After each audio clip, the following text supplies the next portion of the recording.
Katika tukio la kusikitisha, mtoto mmoja ajulikanaye kwa jina la Anastasia Andrea mwenye umri wa miaka 10 amefanywa vitendo vya kikatili na watu waliotambulishwa kuwa ni watoto wa shangazi yake katika mtaa wa NMC kata ya Ganako ndani ya wilaya ya Karatu. Akielezea tukio hilo, mhanga wa tukio hilo, mtoto huyo Anastasia Andrea amedai kuwa watoto wa shangazi yake walimpiga, kumwekea kisu chenye moto sehemu mbalimbali za mwili wake, pia kumwagia mafuta ya taa baada ya kudai aliiba shilingi 10,000 iliyokuwa pesa ya rambirambi. Wanasimamisha nimebeba 10,000, wanasimamisha nimebeba 10,000 ya msiba, wakachukua mbao, wakachukua bomba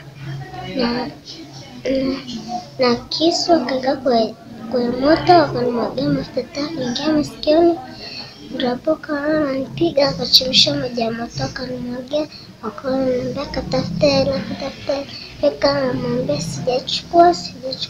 Wakaendelea kunipiga, wakachukua kanga wakanifunga juu ya mti wa papaya, wananipiga.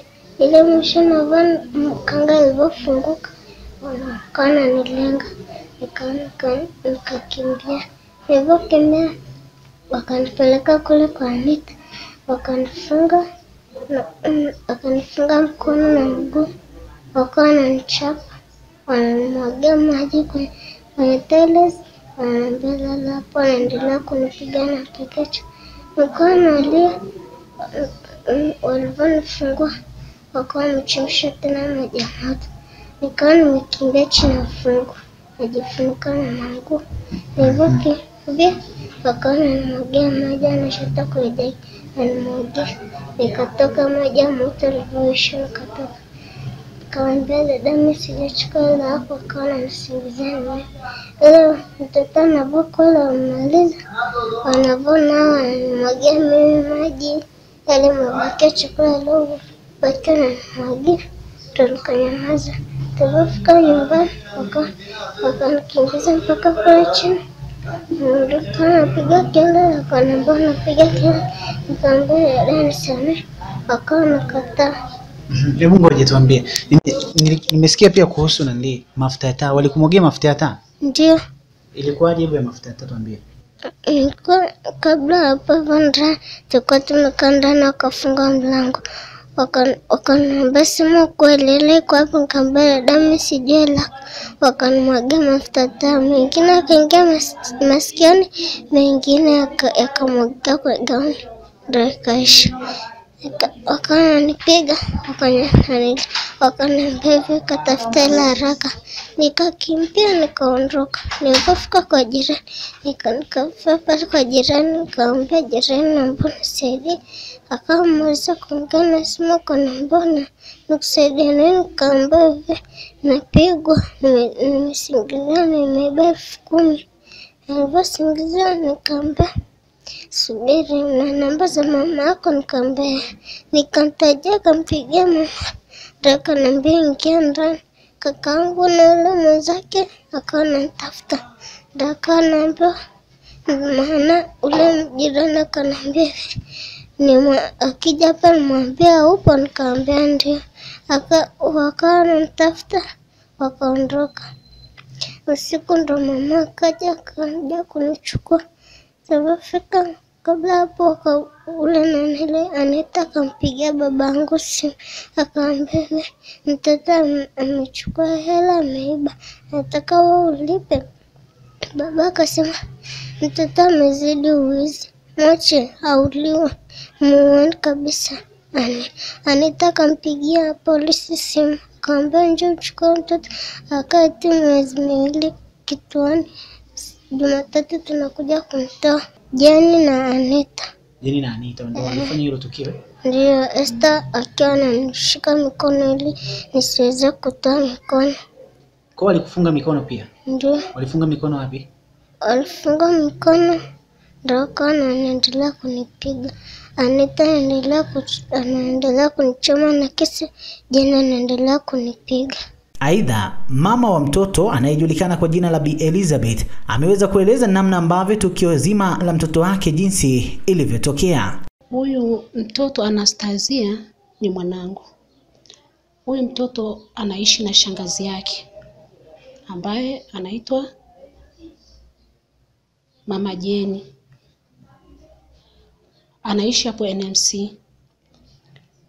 Juzi tarehe 3 nilipigiwa simu saa 10 ya jioni na mama wa jirani mahali anakoishi mtoto. Mtoto alikimbilia pale. Alipofika, mama huyo jirani anavyosema, alipofika mtoto akazimia hapo. Baada ya kuzinduka ndio hivyo akawa naomba msaada. Akamtajia namba za simu, naomba umpigie mamangu simu. Nikapigiwa simu kwamba wewe ndo mamake na Ana. Nikasema ndio. Akaniambia mtoto wako ana hali mbaya, mtoto wako amepigwa vibaya. Ndo hapo nikapanda gari kutoka Mangola nikaja mpaka Karatu. Nimefika ni saa 1. Nikafika paka hapo kwa huyo jirani alionipigia simu. Ndo nikamkuta huyo mtoto. Nikamchukua mtoto nikampeleka kituo cha polisi. Kituo cha polisi nikakatiwa PF3, nikampeleka hospitali ya Double D.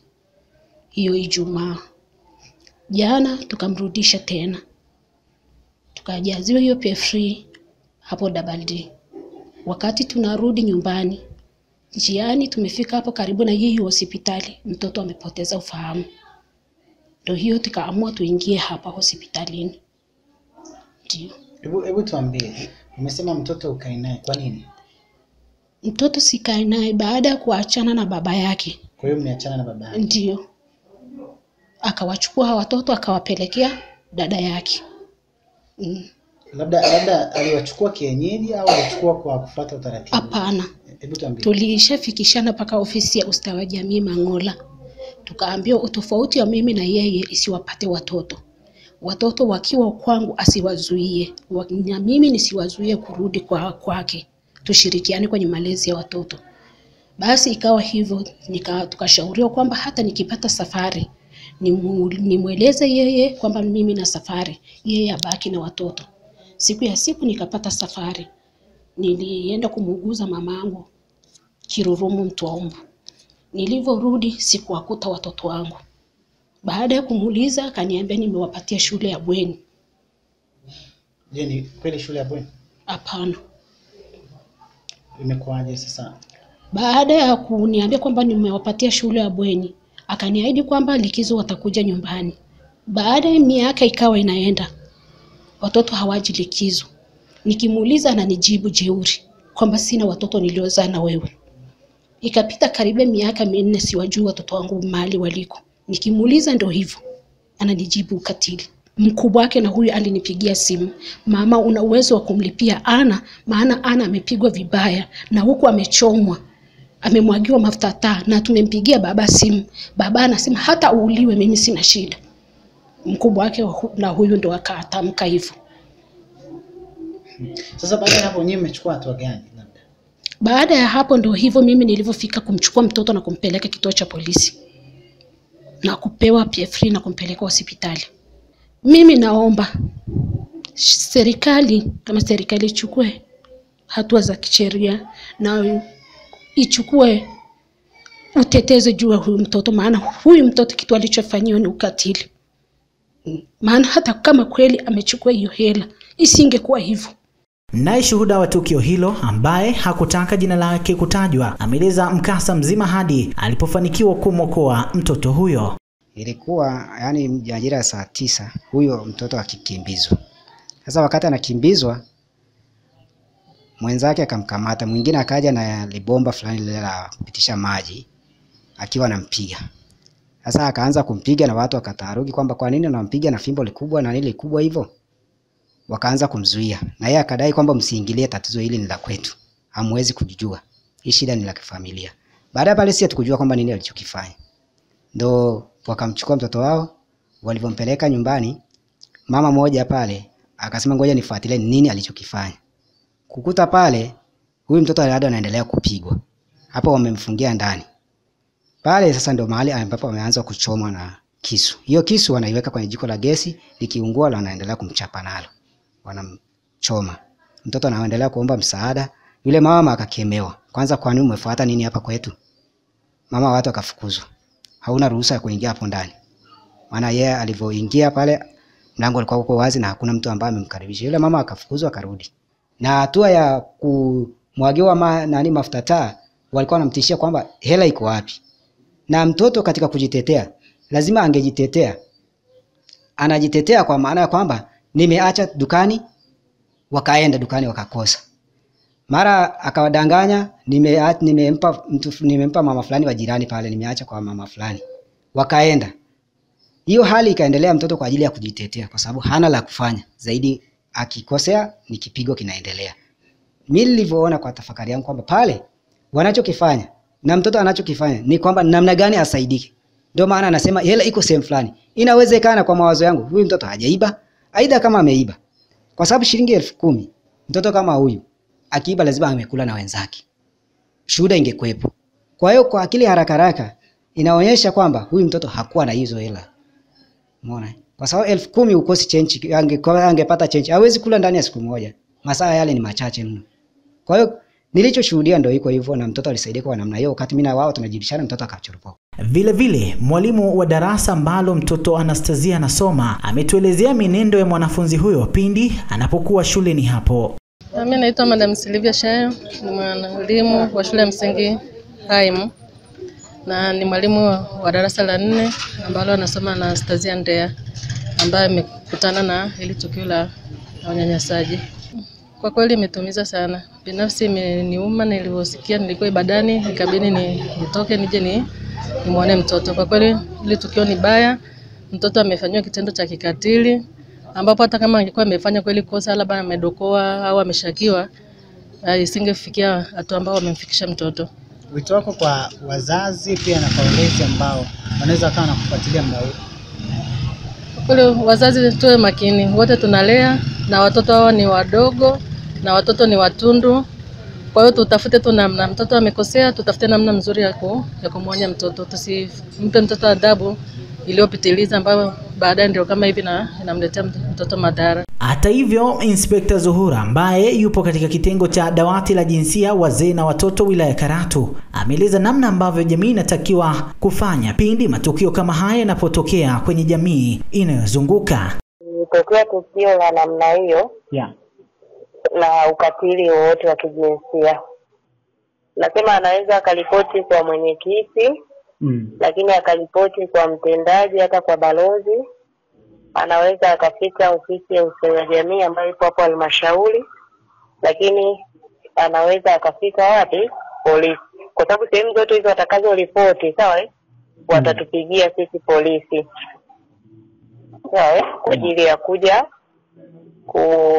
kumhoji muhanga na kumfungulia kesi. Kwa sababu kumchoma mtu ni kesi ya jinai ambayo inakuwa ni shambulio la kudhuru mwili.